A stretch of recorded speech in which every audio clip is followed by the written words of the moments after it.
మమ్మల్ని యోగా క్లాస్లో రోజు జలనేతి సూత్రనేతి అయితే ప్రాక్టీస్ చేయండి అట్లని చెప్పారు ఇంటికాడ.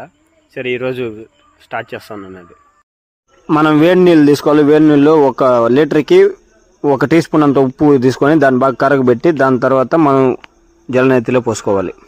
వేడి నీళ్ళని ఫుల్గా పోసుకోవాలి. ఇదే మన 2 పక్కల నోస్కి సరిపోవాలి. ఆ వాటర్ 2 పక్కల యూజ్ చేయాలి దీన్ని.